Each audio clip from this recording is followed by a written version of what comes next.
Hello everyone, thank you for watching Mad Trucks with Marcos. Today we're looking at a custom build that we did on a 2017 Jeep Wrangler Rubicon, and it is the Recon edition.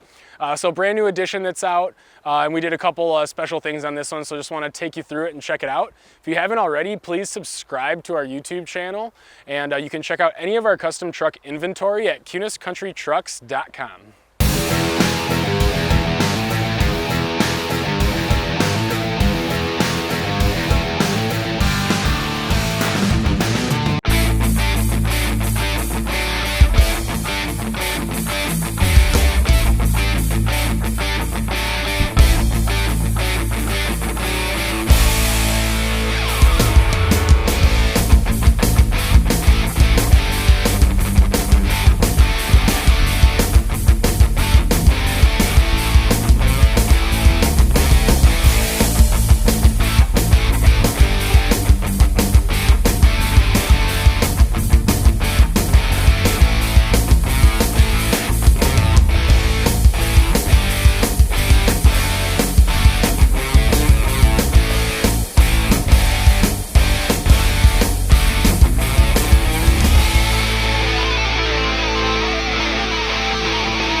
All right guys, so like I said, it's a 2017 Jeep Wrangler Rubicon, and it is the Recon edition. So the Recon edition gets a couple cool things up and above the Rubicon, and I apologize, I'm gonna read them off to you. But you get the Recon Trail badge, Recon decals, red seatbelt covers, red switches, red trail badge.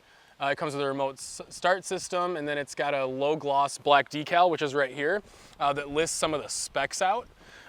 Which is really cool. I don't know if it really shows up much on the camera, but it's like a granite.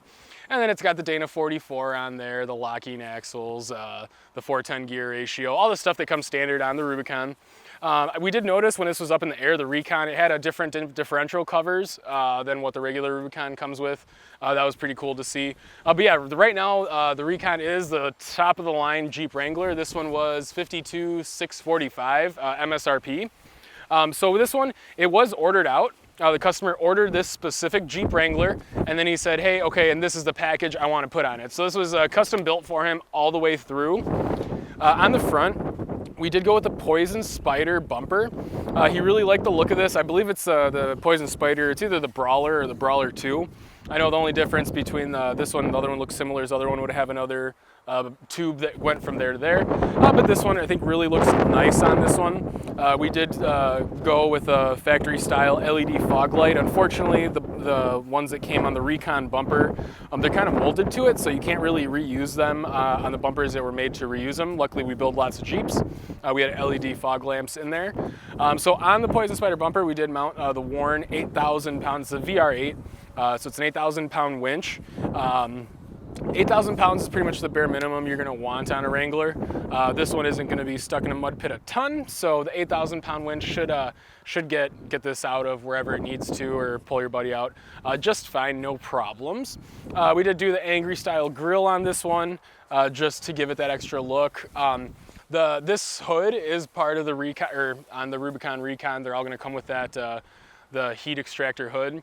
Really good looking hood. There's a lot of aftermarket ones out there that are made to look similar, but I've seen a lot of the aftermarket ones, and they're not gonna look as nice as the original Mopar equipment. So really nice that we got that there. Okay, so this is our low center of gravity package, so there's no suspension lift on this Jeep. This Jeep has a couple things were a first for us on it. So these flares, we did go with the Aries flares again. We've had a lot of good luck with them. They build really good quality stuff, and in this scenario, they were able to send them out to us in the raw aluminum finish. And then luckily, right across the street from us, there's an industrial park with a powder coater. We sent them over to him, and then he did all 4 flares in a gloss black. I know they're kind of dirty right now. This one's gonna get detailed and delivered to the customer here in a little bit, but you can kind of get a sense that gloss black on the flares actually looks really nice. It still has that aggressive look that you want from the flat flares, but having the gloss black matching with the body, I mean, it does make it look really nice and clean. So really happy with that. We went with the Ace Engineering inner fender liners. We've used them a ton, and we've had great luck with them. Installs super nice. It's one piece. Some of them out there are 2 or 3 pieces. It's nice to have a one-piece inner fender. And then we did put the marker light there in the side, just drilled a hole in there and wired that in.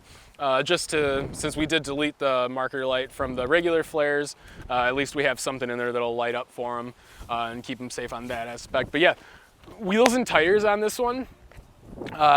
We do have to make sure we stay with less than a 5-inch back spacing on these. We can play with offset a little bit, but the back spacing is really important. So the ones on these are actually a 4.75, I believe. It's a 20 by 10 inch fuel cleaver, negative 24 offset, because a lot of people do want to know what wheels are on them. And it's a really nice wheel. The fuel cleaver looks great, especially in the gloss black with the milled accents.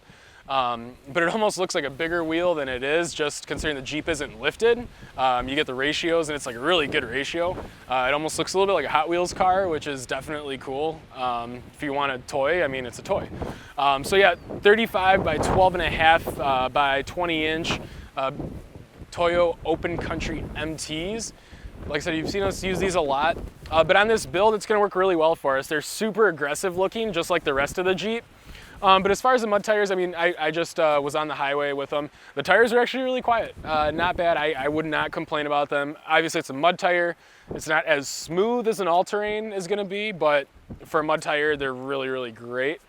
Okay, I will talk about the Rigid Industries, I believe it's SR series, Rigid Industries light bar on top.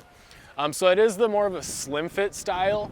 And one thing I really like about this light bar is it doesn't whistle on the highway. Like I said, I just drove it on the highway and there's no whistle at 70 miles an hour, which is great. A lot of times on these, I mean, you just kind of have a deafening whistle from that light bar, so it's really nice, fits up. We do have a couple of finishing touches. We're gonna have to hide the wire on the other side for it. But overall, I mean, it's great, super bright. It's a spot flood combo. I don't know if you can tell, but the center section, it's like a big 30-inch center section is gonna be a spot, and then we have different on the sides there. So kind of cool. Get a couple different uses in there. So these rock rails, typically on one of these low center gravity builds, we'd have to put some type of rock rail on because the factory rock rails are too long. These are the ones that actually came on the Recon, and I'll point it out back here. A lot of you guys are gonna know. So this is actually where the Recon rail stops. Most other ones are actually, the factory ones are actually gonna see where this line comes down. So they're actually gonna be like all the way out here, which once we go 35s, only having a 1/2 inch of room here. It's pretty tough because as soon as the Jeep starts to do this, it's gonna wanna come down on it. So really nice that they made these a little shorter. We can actually fit a 35 on there without rubbing on the rock rail, no problem. So really happy about that. We'll point out again, the painted flares we did all the way around. And yeah, it was really cool to order them in the raw finish, and then, I mean, when you get it, you can really see the craftsmanship when you get it in a raw finish as opposed to when it's powder coated. Yeah, the powder coater guy even said that he had to rough them up a little bit because they were so smooth and polished. So really happy about that. Okay, moving around to the back. So this is the matching Brawler rear bumper from Poison Spider. The only finishing touch that we have back here is I'm waiting on the reverse lights from Poison Spider that'll pop right in that bumper. And just in those 2 openings there, and just add a reverse light there. It'll make it nice and clean, just add a little bit. But yeah, the bumper is really nice, has the same finish as the front one, which is like a satin. It's not quite a gloss black, it's more like a satin black. But again, it's just a really nice look. So on this one, this is TerraFlex's hinged tire carrier. We've seen a lot of Jeeps come back, a lot of used Jeeps on the lots, and they'll have that crease in the back door. So obviously sticking these big 35s on there, it's really nice to actually upgrade the hinges. Obviously, if we could add the tire carrier to the bumper, that would be the absolute best case scenario. But this is gonna be one step better than just putting an extension on your factory spare tire carrier, or just buying a heavier duty one out here. So it is from TerraFlex, really nice, and you can really notice a difference when you open and close it. It feels so much lighter than it would with the factory hinges. And those hinges are super beefy. Don't have to worry about anything there. And then yeah, the third brake light got relocated to the center of that back wheel. But yeah, I'll just talk about, I mean, we had to recalibrate the speedometer, going to the 35s, even though we didn't lift it, we did recalibrate that. And then there's just a lot of tiny little things that went into this one. But the nice thing was the customer came in, he built his Jeep exactly how he wanted it. He built his package exactly how he wanted it. And tomorrow he's gonna get to take delivery of the exact Jeep that he wanted. So we're really happy we were able to do that for him, and we appreciate the business. But this is a really cool low center of gravity build. If you guys have any questions about it, please contact us and let us know. We'll be more than happy to get you any information that you need. So thank you for watching, guys. Have a good day.